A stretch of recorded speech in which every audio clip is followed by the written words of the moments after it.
আমি 8 মাস জেলে ছিলাম। দেখেন, আপনাদের গ্রামের বাড়িতে যাওয়ার শখ হয়েছে, আপনারা যান। আমাকে এর মধ্যে টানাটানি কেন করছেন? হ্যাঁ, হ্যালো। তোমাকে আমি এতবার করে কল করছি, তুমি একটা কল রিসিভ করছো? চলে আসছো? আচ্ছা, ঠিক আছে, ওকে।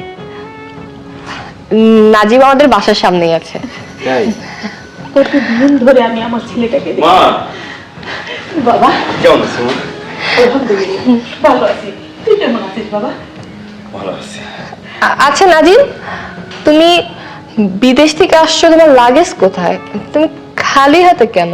কি রে বাবা, তুই দিয়ে একেবারে খালি হাতে পড়ছ, কিছু আনস নাই? আব্বা, আমি কিছু নিয়ে আসতে পারি নাই।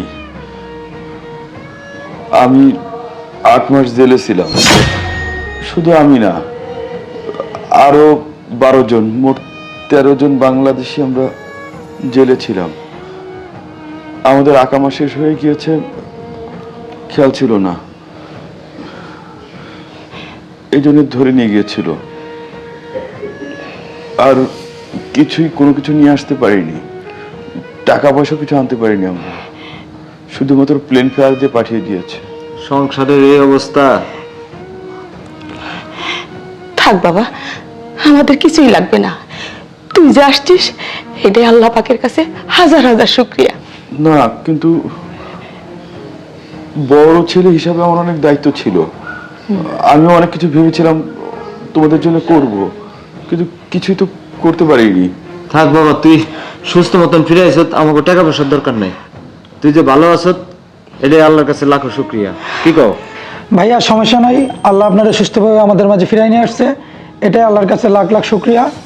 আমরা সবাই মিলে চেষ্টা করব, আমাদের মনে হয় আমরা গ্রামে চলে যাই, গ্রামে যেয়ে আমরা আবার নতুন করে কষ্ট করি, আবার আমরা উঠে দাঁড়াই। তুমি কি বলো? হ্যাঁ, আমি একটা টিউশনি করি আর 2টা বাড়ায় করব, টিউশনি করলে ফ্যামিলি চলে যাবে।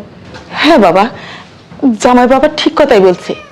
আমাদের গ্রামের বাড়ির ঘর তো পড়েই আছে, আমরা সবাই মিলে ওখানেই থাকবো, টুকটাক ক্ষেত খামারির কাজ করব, শাকসবজি মারাবো, আমাদের আর কোনো অভাবই থাকবে না।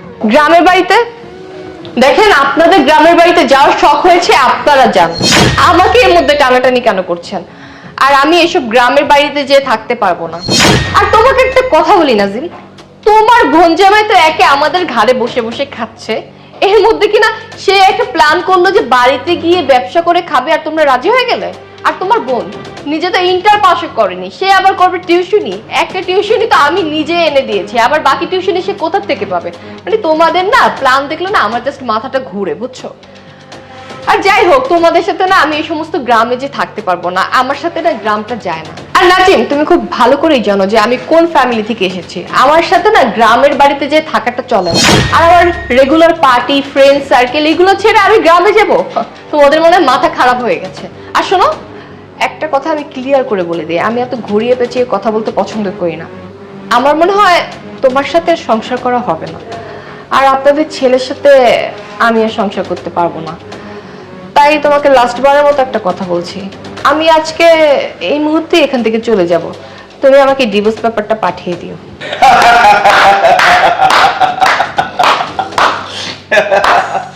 ওয়ান্ডারফুল, তুমি আমাকে ডিভোর্স দেবে না? আপু, তুমি এদিকে আসো তো। আই ড্রাইভার, ও ব্যাগগুলো নিয়ে আসো।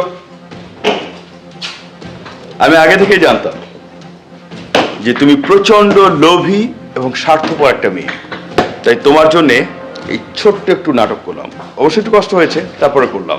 হ্যাঁ, এই পুরো নাটকটা তোমার সাজানো ছিল? হ্যাঁ, আমার সাজানো ছিল, কারণ আমি জানতাম তুমি প্রচন্ড লোভী আর স্বার্থপর একটা মেয়ে। যেখানে পরিবারের সবাই ত্যাগ করতে চাচ্ছে, তারা শহর ছেড়ে গ্রামে যেতে যাচ্ছে, তুমি যাবে না কেন? হ্যাঁ, কারণ তোমার শহরে থেকে পার্টি করতে হবে, ফ্রেন্ড সার্কেল লাগবে, এটাই তোমার সংসার।